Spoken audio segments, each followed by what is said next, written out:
The caution lights have come on. The action has stopped as RPM Tonight welcomes you live to the Daytona International Speedway.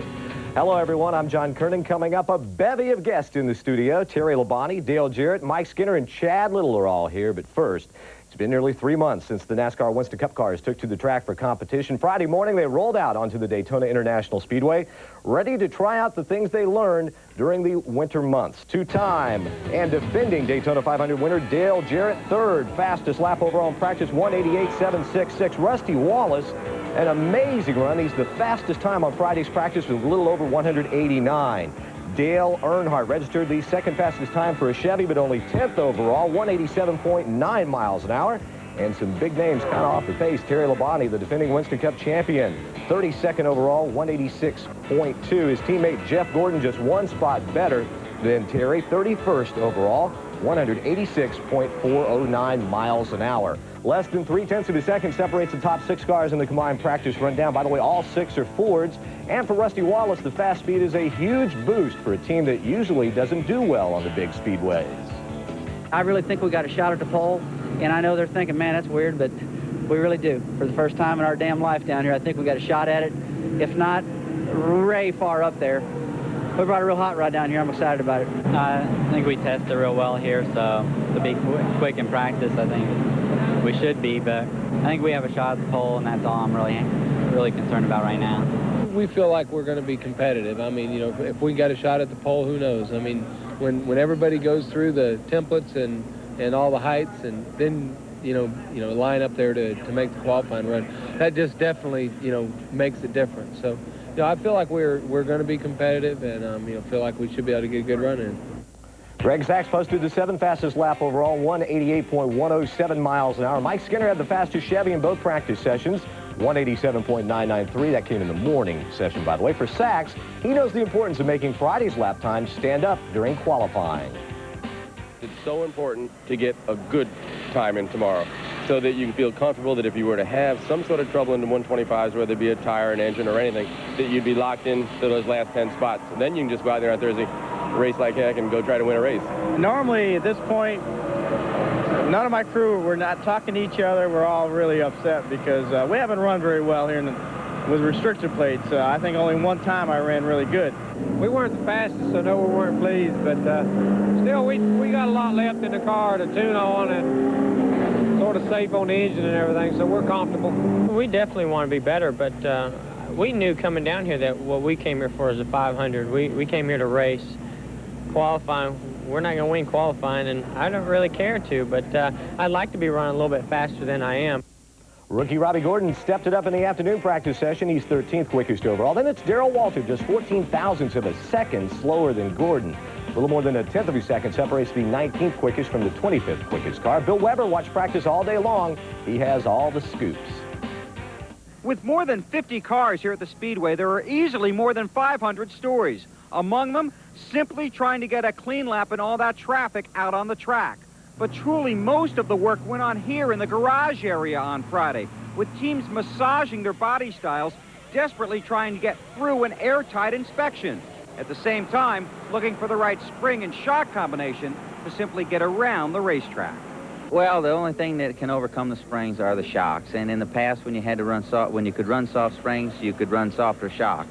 The cars really don't drive better now than they did a year ago. They are just a little bit rough riding, and I guess that's why they pay these guys so much money. A little rough ride never hurt anybody. Just like testing, plenty of surprising speeds on day one of practice, but it's no surprise that 94 500 pole winner Loy Allen is among the swift while carrying new colors. Child Support Recovery has been a great sponsor, came on kind of late in the year, and getting started at Daytona I think is good for everyone as far as having fast times. The new combination of Morgan Shepherd and Richard Jackson Racing has also secured the cash to run a full schedule with Delco Remy as the sponsor. A different story on the other side of the garage. Budmore Engineering and driver Wally Dallenbach finished 6th here 1 year ago. But the 15 team returns this year with Larry Pearson, no sponsor, and an uncertain future. We've got some things working, but as of right now, we still don't have anything. We're mainly looking at trying to come up with a deal. We've been offered some one-race deals, but we're looking for something for the whole season. So everything's still very up in the air, but we're still hopeful. A bit of a shakeup in the ownership of Mike Wallace's 91 car. Partner Joe Falk has purchased the entire Winston Cup team from the partnership at Protect Motorsports. When you get this little bit of controversy, it doesn't help the morale of the team, but hopefully we all know what the direction is now, and all the guys are geared up and get here to Daytona and have a good run and, you know, just come out of here and go to Richmond and Rockingham and all those places. Terry Labonte won the NASCAR Winston Cup Championship last year. Dale Jarrett took the checkered flag in the Daytona 500. They are both with us, and the first day of practice is now over. Terry, man, you're way back there. What's going on? Well, I don't know. We didn't run very good, and I really don't have a good answer for it. I thought we tested pretty well. Jeff and I were pretty close to the same in testing, and we're pretty close to the same in practice. The only thing is we're a lot farther back than we should be. Well, you still have a little time to get it together. Yeah, we got a little time left. Yeah. DJ, third quickest. Got any more speed left in that car? I don't know about a lot of speed left. That's pretty much all we've got, I think. Not that it was a qualifying type run, but you're always getting a little help out here. So I think if you can come close to running in qualifying ever what you do in practice, that's pretty good because there's so many cars on the track, you get that help. These guys, they'll be okay. I wouldn't take them too seriously. I think they're sandbagging. So, Terry, how much importance does your team place on qualifying? Well, we thought it was a lot.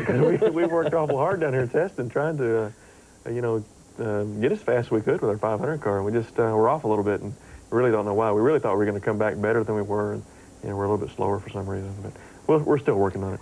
Now, Dale, if you look at the sheets and stuff, is that a good indication on what we're going to see in qualifying, or is it really hard to get a clean lap out there? Yeah, I think it's hard, but, you know, without seeing if any of these guys got help. I know I had a car, when I ran what I ran, I had a car less than a full straightaway ahead, so you're getting some help there. And but I think that it's going to take somewhere around 47, 55 to 60 to get the pole, and not sure that we can run that, but I think I've got a good car for the race, and that's a lot more important. I mean, we put a lot of emphasis on qualifying, like Terry said. It's nice to start up front, but you also got to have a car you can drive when Sunday comes.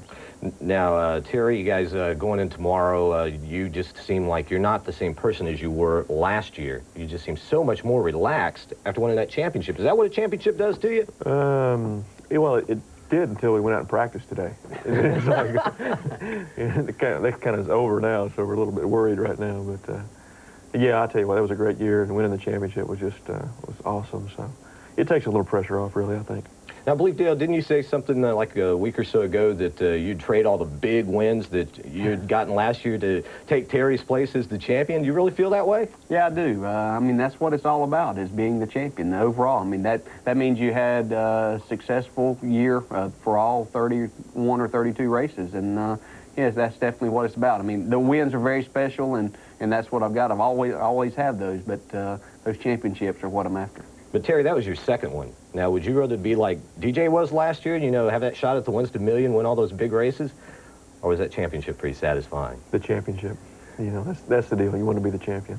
Now, as the champion, you come into the season, there's going to be a whole lot of demands on your time. But you're set. You can handle that, right? You know, it's really not too bad. Sure, there's a little bit more you have to do and more demands.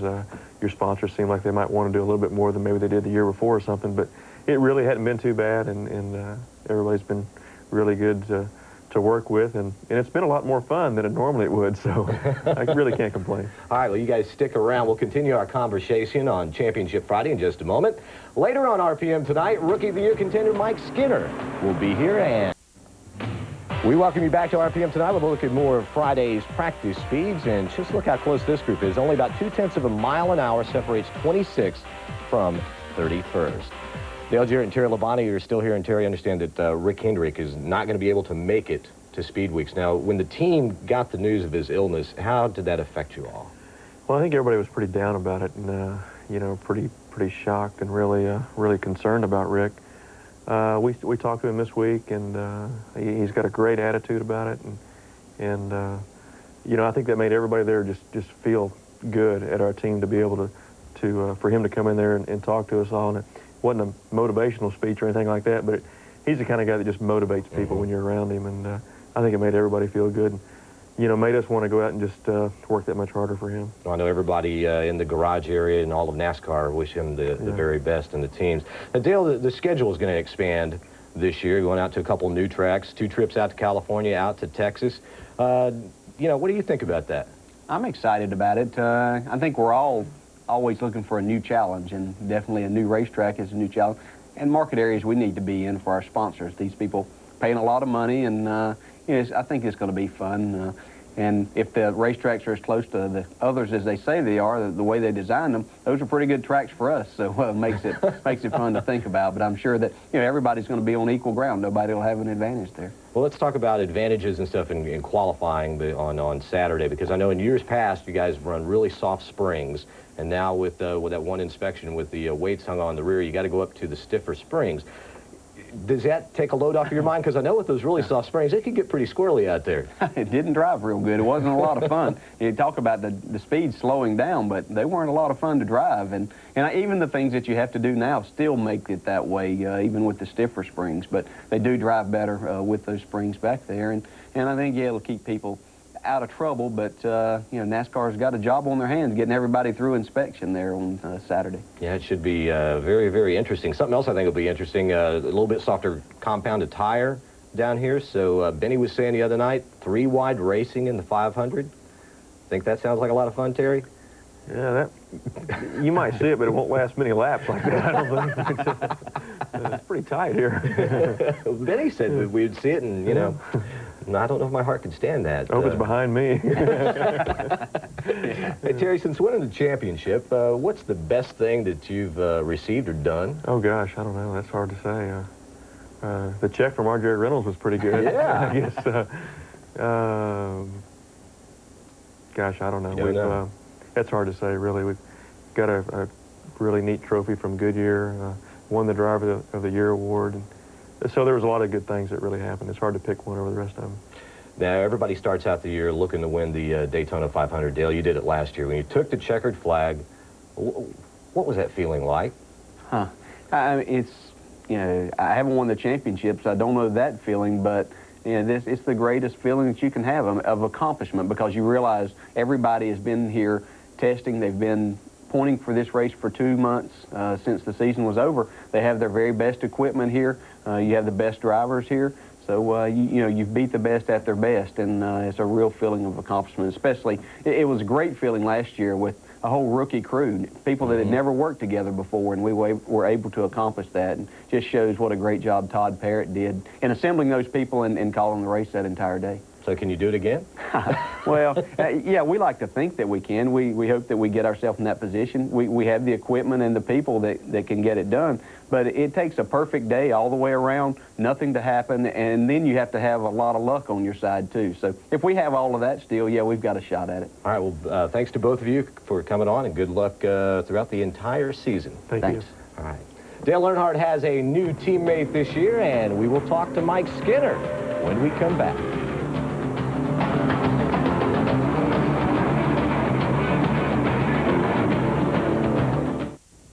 Terry Labonte posted the 32nd fastest lap of the day, 186.208 miles an hour. Jeff Burton, who finished in the top 5 in last year's Daytona 500, was 37th quickest. Multi-car teams appear to be the way to go in NASCAR Winston Cup racing. So this year, the Richard Childress team has added Mike Skinner to its stable. And Mike, Dale Earnhardt's teammate, what's it like so far? Oh, it's been great. I'll tell you, testing went real well this winter. Dale and I seem to be working good. Kevin Hamlin and Larry has worked very, very good together. Every time they find something on the 3 car, they share it with us, and every time we find something, we share it with them. So, so far, so good. Well, that sounds good. You come over from the Craftsman Truck Series, a champion there, a lot of wins over there. What do you see as the biggest, most difficult adjustment coming over here to Winston Cup? Really, I think the biggest adjustment is the level of competition. You know, the Truck Series is very, very tough.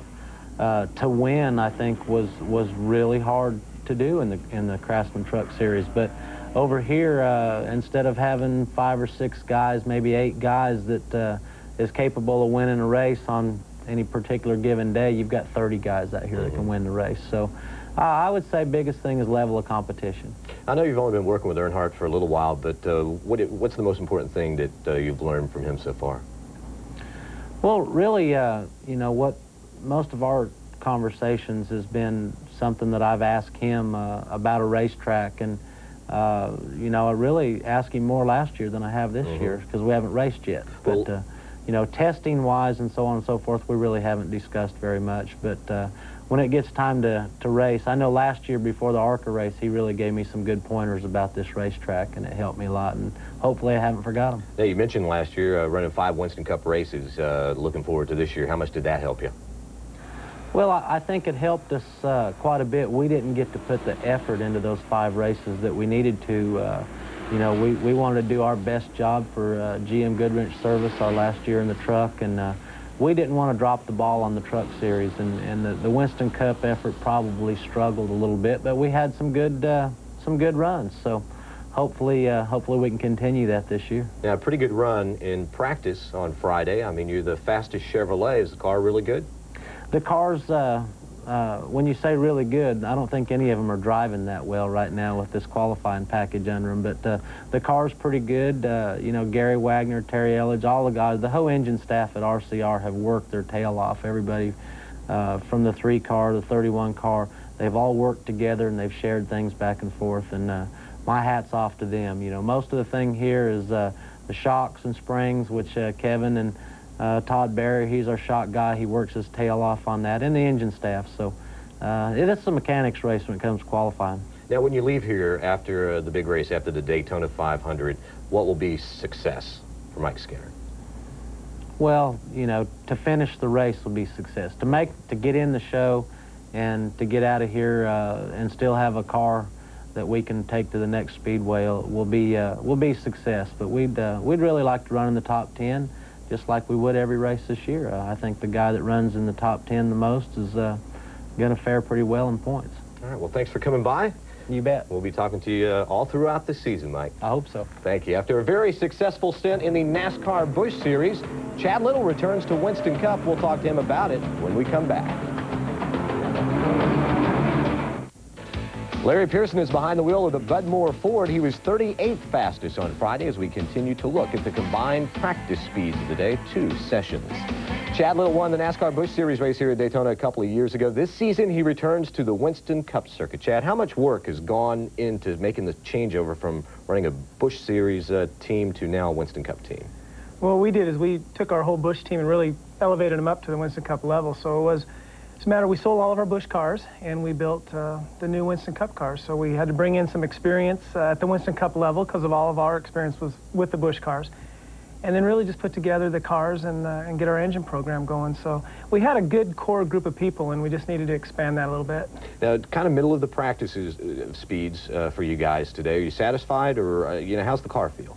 You know, like most of the drivers talk about, they're not all that comfortable down here because we run such strong shocks and light springs. But no, we're not all that happy with it. We knew from our testing that we were down a little bit. We came down here with a goal of top 20, and we're right in that area that if things go well, we probably could crack into there between 20th and 25th. That would be a good qualifying effort, I think, for us right now. At least then you're fairly safe as far as getting in the Daytona 500 and not having to rely on the twins the way that deal works. They used to run Winston Cup.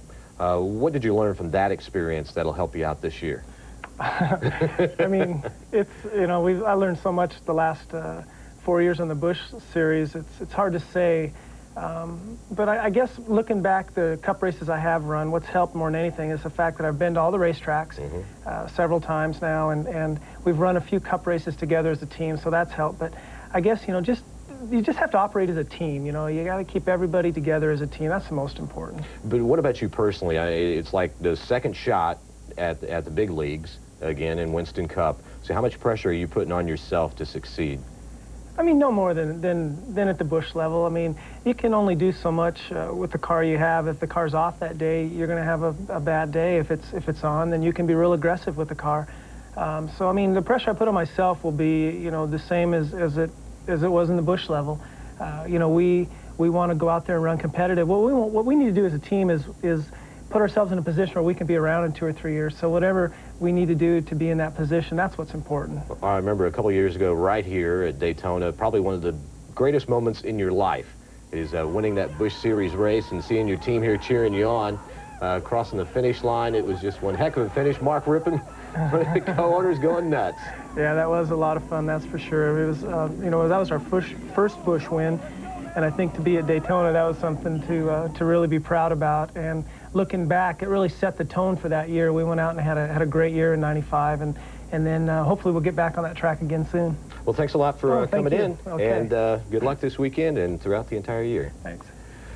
In all, 50 drivers hit the track on Friday for practice. Qualifying for the first 2 starting spots in the Daytona 500 is on tap Saturday afternoon, and we'll be back to wrap everything up right after this. The Saturday version of RPM Tonight premieres tomorrow night, 7 Eastern, right here on ESPN2. Kenny Mayne will have all the news from Daytona as well as a conversation with David Letterman. One other note, Monday night we're on at 6:30 Eastern, then we return to our normal time on Tuesday. The last order of business at the track today, Busch Clash practice 3 wide coming out of turn number 4. First time we've seen that. This spring as they streak over through the tri-oval. You can see 2 drafts going on, one on the high side, one on the low. And we should see plenty of that this Sunday's 14 cars battle in the Busch Clash. The IROC drivers out there this afternoon, Winston Cup guys in there for Friday's practice. And Jeff Gordon, after climbing out of his red IROC car, points to that rearview mirror on the left side and says, hey, I want one of those for my Winston Cup car. And then Jeff gets together with Mark Martin. They talk about how the cars handle. They're having a lot of fun out there, it looks like.